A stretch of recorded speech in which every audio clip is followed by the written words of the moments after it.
Hello everyone, welcome to your channel global coaching classes. आज की इस वीडियो में बात करेंगे कि आपको कौन सी सैम्पल पेपर बुक खरीदनी चाहिए और सैम्पल पेपर बुक आपको खरीदनी भी चाहिए या नहीं खरीदनी चाहिए। क्या सैम्पल पेपर सॉल्व करना हमारे लिए ज़रूरी है, ठीक है, और क्या हमने सैम्पल्स पेपर सॉल्व नहीं किए तो क्या हम फेल हो सकते हैं, ठीक है। और लास्ट में हम वीडियो के एंड में जो भी इस बुक को रिकमेंड करूंगा मैं आपको उसका गिवअवे भी रखेंगे, ठीक है। तो उससे रिलेटेड डिटेल भी मैं आपको वीडियो के एंड तक में बताता हूं। तो चलिए बिना देरी किए स्टार्ट करते हैं हमारी वीडियो को। Let's get started.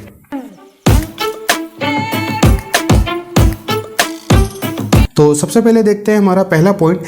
इसमें देखते हैं हम कौन सी सैम्पल पेपर बुक आपको खरीदनी चाहिए। देखिए, आपको ये पॉइंट समझने से पहले ना आपको ये जो 3 पॉइंट है ये आप समझोगे ना तो आपके लिए काफ़ी आसान हो जाएगा। देखिए, सबसे पहला सैम्पल पेपर बुक खरीदनी भी चाहिए या नहीं खरीदनी चाहिए। देखिए, जैसे आपको जानते हो क्योंकि 16 सितंबर को सीबीएसई ने अपना पेपर रिलीज कर दिया था, उसके बाद ही कई टाइप की सैम्पल पेपर बुक मार्केट में आ चुकी हैं, ठीक है। सबने अपने अपने सैम्पल पेपर रिलीज कर दिए, तो कई सारे बच्चों ने खरीद भी चुके हैं और कई सारे बच्चे खरीदना भी चाहते हैं, ठीक है। तो अब जिन लोगों ने बच्चों ने खरीद रखी है तो वो तो नहीं, लेकिन अब जिन बच्चों ने भी नहीं खरीदी है, ठीक है, मैं उनको लिए बताना चाहूँगा तो अभी आप रुक जाओ, ठीक है। क्यों रुक जाओ? क्योंकि यदि आपका जो सिलेबस है वो यदि पूरा हो गया है, ठीक है, अच्छे तरीके से आपने रिवीजन कर लिया, अच्छे तरीके से आपने एग्जाम्पल्स लगा लिए हैं, ठीक है, तो देन आप बिल्कुल गो अहेड, आप बुक खरीद सकते हो। बट यदि आपका सिलेबस पूरा नहीं हुआ है तो अभी आप थोड़ा सा रुक जाओ, सिलेबस एक बार अपना पूरा कर लो, अच्छे से रिवीजन कर लो, ठीक है, फिर उसके बाद आप बुक खरीद लेना। क्योंकि होगा क्या ना, अभी सैम्पल पेपर आप बुक खरीद लोगे, आपका सिलेबस भी आपके पास दो चीज़ें हो गई। उसके बाद क्या होगा ना, सैम्पल पेपर बुक आने के बाद में आप उस सैम्पल पेपर को भी सॉल्व करोगे। क्योंकि देखो, बात करें जैसे मैथ्स की, अगर आप उसको सॉल्व करते हो, ठीक है, तो क्योंकि उसमें तो देखो सैम्पल पेपर में आपको पूरी बुक का ही चीज़ें आएंगी, ठीक है। तो यदि आप पूरा बुक का चीज़ों को सॉल्व करोगे तो आपको कुछ क्वेश्चन ऐसे आएंगे जो कि आपने पढ़े ही नहीं है अभी, है ना, उनका कॉन्सेप्ट भी क्लियर नहीं है, और कॉन्सेप्ट क्लियर नहीं है तो क्या ही मीन्स निकलेगा, है ना। कुछ क्वेश्चन करोगे, कुछ क्वेश्चन छोड़ोगे, तो ऐसा नहीं करना है, ठीक है। आपको सैम्पल पेपर से जो बेनिफिट मिलने वाला है वो नहीं मिल पाएगा, ठीक है। तो सबसे पहले तो अपना सिलेबस पूरा कर लो, उसके बाद आप बिल्कुल आप बुक खरीद सकते हो, ठीक है। अब बात करते हैं कि क्या सैम्पल पेपर सॉल्व करना हमारे लिए ज़रूरी है और क्या सैम्पल पेपर अगर हम सॉल्व नहीं करते हैं तो क्या हम फेल हो जाएंगे। तो देखो, सबसे पहली चीज़ आप ये देखो, यदि आप सैम्पल पेपर सॉल्व नहीं करते हो तो क्या फेल हो सकते हो। तो देखिए, सबसे पहली चीज़ ऐसा बिल्कुल भी नहीं है, ठीक है। क्योंकि देखो, यदि आपने अपनी एनसीईआरटी अच्छे से लगा रखी है, अच्छे से एग्जाम्पल्स कर रखे हैं उस चीज़ के, तो ऐसा बिल्कुल भी नहीं है, ठीक है। आप आराम से अच्छे मार्क्स आप एनसीईआरटी से ही गेन कर सकते हो। उसके बाद और अब बात करें ना, जिन लोगों ने बेसिक मैथ्स ले रखा है ना, उनके लिए तो काफ़ी आसान है, क्योंकि मेनली जो क्वेश्चन है ना आपके एनसीईआरटी बुक के ही आएंगे, एनसीईआरटी के जो एग्जाम्पल्स हैं वो आएंगे, तो आप सबसे पहले उस पर फोकस करो, वो कर लोगे ना तो काफ़ी आसान हो जाएगा, ठीक है। उसके बाद करें सैम्पल पेपर करना ज़रूरी क्यों है। देखो, अब ज़रूरी इसलिए आपका सैम्पल पेपर सॉल्व करना क्योंकि देखो इसमें आपको कुछ चीज़ें हैं। सबसे पहली चीज़ आप देखिए, आपको पैटर्न मालूम पड़ेगा कि आपका पेपर का पैटर्न किस टाइप का है, ठीक है। आपको पहले से ही मालूम रहेगा आपके बोर्ड एग्जाम में किस टाइप का पेपर आने वाला है, ठीक है। दूसरी चीज़ हम बात करते हैं आपका कॉन्सेप्ट, ठीक है। आपने जो चीज़ पढ़ाई कर रखी है ना, ठीक है, आपको जब सैम्पल पेपर सॉल्व करोगे आपको समझ में आएगा आपने कितनी चीज़ पढ़ रखी है, कितनी चीज़ नहीं पढ़ रखी, किस में आपको ध्यान देना है, किस में नहीं ध्यान देना है, ठीक है। वो आपको सारी चीज़ें यहाँ से समझ में आएंगी, ठीक है। उसके बाद करें कुछ नई भी चीज़ें हैं, ठीक है। नई चीज़ें से मेरा मीन्स है जैसे आपके इस बार कुछ असर्शन रीजन वाले क्वेश्चन है, ठीक है। उसके बाद कुछ केस स्टडी बेस्ड क्वेश्चन है, ठीक है। तो ये सारी चीज़ें आपने अभी बुक में तो पढ़ नहीं रखी है, ठीक है ना, क्योंकि आपने एनसीईआरटी में असर्शन रीजन केस स्टडी तो पढ़ नहीं रखे, तो वो सारी चीज़ आपको यहाँ से नॉलेज मिल जाएगा, ठीक है। तो आपको वो सारी प्रैक्टिस हो गई। उसके बाद आप टाइम मैनेज करना सीख जाओगे, ठीक है। यानी कि जो भी आप पेपर सॉल्व करोगे ना, 10 से 15 पेपर यदि आप सॉल्व कर लेते हो, आपको समझ में आने लग जाएगा आपको किस क्वेश्चन में कितना टाइम देना है, कितना टाइम नहीं देना है, ठीक है। तो आपको सैम्पल पेपर सॉल्व करना तो मस्ट जरूरी है, ठीक है। आप सैम्पल पेपर सॉल्व करोगे ना तो आपको ये सारी चीज़ें क्लियर हो जाएंगी, ठीक है। आपको बोर्ड एग्जाम का जो डर है ना वो आसानी से निकल जाएगा, ठीक है।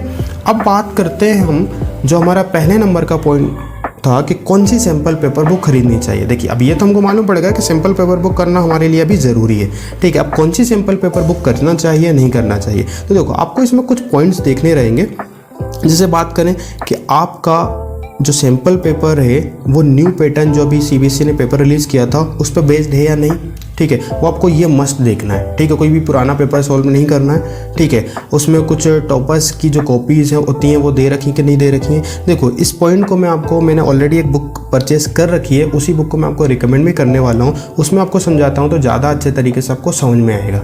तो ये आपकी एडुकार्ट की सैम्पल्स पेपर बुक है। ठीक है, अब इस बुक को मैं क्यों रिकमेंड कर रहा हूँ, क्योंकि क्या इसको ऑलरेडी मैं 2-3 सालों से यूज़ कर रहा हूँ। ये कोई स्पॉन्सर वीडियो नहीं है, इसलिए मैं आपको इस बुक को रिकमेंड नहीं कर रहा हूँ, क्योंकि क्या मैं भी इसको 2-3 सालों से यूज़ कर रहा हूँ, इसलिए मैं आपको इस वीडियो को रिकमेंड कर रहा हूँ। देखो इसमें कुछ चीज़ें हैं, आप भी जान लीजिए। देखो क्यों मैं इस बुक को रिकमेंड कर रहा हूँ, आपको समझ में आएगा यहाँ से। देखिए सबसे पहली चीज़ तो ये स्ट्रिक्टली बेस्ड है आपके जो भी ऑफिशियली सैम्पल पेपर रिलीज़ किया था ना सीबीएसई ने 16 सितंबर को, उसके ऊपर। ठीक है, पहली इंपॉर्टेंट चीज़।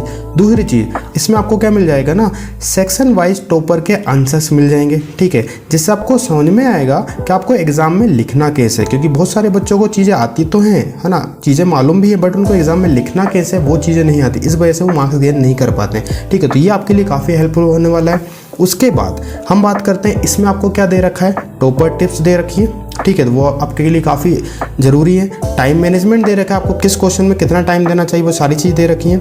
उसके बाद आपको कॉन्सेप्ट मैप्स दे रखे हैं चैप्टर वाइज। ठीक है, उसके बाद आपको टॉपर आंसर्स दे रखे हैं। ठीक है, ये भी आपके लिए काफ़ी इंपॉर्टेंट हो जाएगा। सैम्पल पेपर दे रखा है आपको, पहला सैम्पल पेपर तो जो सीबीएसई ने ऑफिशियली सैम्पल पेपर रिलीज़ किया था ना, वही वाला विथ आंसर दे रखे हैं। जो भी इसमें सैम्पल पेपर दे रखे हैं ना विथ आंसर हैं। उसके बाद 10 सैम्पल पेपर और भी दे रखे हैं जो कि आपके इसी पेपर पे बेस्ड हैं। ठीक है, उसके बाद आपको सेल्फ एवल्यूशन चार्ट दे रखा है। ठीक है, और एक मेन चीज़ हो CBSE paper checkers mark breakdown. ठीक है, इस चीज़ से आपको समझ में आएगा, क्योंकि बहुत सारे बच्चे क्या करते हैं ना, मेन जब पूरा क्वेश्चन सॉल्व भी नहीं करते, सारी स्टेप लिखते नहीं, तो यहाँ से आपको क्लियरली समझ में आएगा कि आपको स्टेप लिखना क्यों ज़रूरी है। क्योंकि मैथ्स में क्या होता है ना, हर एक स्टेप के मार्क्स मिलते हैं आपको, तो वो सारी चीज़ आपको बताई गई किस स्टेप में आपको कितने मार्क्स मिल रहे हैं। ठीक है, उसके बाद एक और मोस्ट इंपॉर्टेंट थिंग यहाँ पे बताई गई कि लास्ट ईयर जो है ना इनकी बुक में से मोर देन 60% पेपर आया था। ठीक है, तो ये काफ़ी बड़ी बात है। ठीक है, और ऑलरेडी देखिए मैं भी यूज़ कर रहा हूँ ना, इसलिए मुझे बुक अच्छी भी लगी हुई है। 3-4 सालों से मैं इसको यूज़ कर रहा हूँ। ठीक है, तो काफ़ी अच्छी बुक है ये। अब बात करते हैं जो 5th नंबर का पॉइंट था, जो गिववे से रिलेटेड मैंने आपको चीज़ें बोली थी इस वीडियो में। तो सबसे मेन बात आती है कि आपको ये बुक चाहिए भी या नहीं चाहिए। ठीक है, क्योंकि आपको ये बुक बिल्कुल फ्री मिलेगी। यदि आपको ये बुक ज़रूरी है, यदि आपको चाहिए, तो आप हमको कमेंट सेक्शन में बताइएगा कि आपको ये बुक क्यों ज़रूरी है और क्यों चाहिए। कुछ भी कारण हो सकते हैं, आपको अफोर्ड नहीं कर पा रहे हो या कुछ भी प्रॉब्लम है। ठीक है, ये बुक आपको बिल्कुल फ्री में मिलेगी, क्योंकि अभी कल या परसों में मैं इस बुक का डिटेल रिव्यू की वीडियो में आपको अपलोड करूंगा। उस वीडियो में मैं गिववे से रिलेटेड सारी डिटेल आपको बताऊंगा कि आपको ये बुक फ्री में बिल्कुल कैसे मिल सकती है। ठीक है, उससे पहले लेकिन आप मुझे कमेंट में ज़रूर बताइएगा ये बुक आपको चाहिए या नहीं चाहिए। ठीक, और इसी के साथ ही चैनल को सब्सक्राइब करके रखिएगा और बेल आइकन को जरूर प्रेस कर देना, क्योंकि अभी जो भी वीडियो में अपलोड करूंगा ना उसकी नोटिफिकेशन सबसे पहले आपके पास पहुंचेगी। ठीक है, जिससे आप उस गिववे में पार्टिसिपेट जल्दी से जल्दी कर सकते हो। ठीक है, आज की इस वीडियो में इतना ही, मिलते हैं फिर नेक्स्ट वीडियो में। Thank you.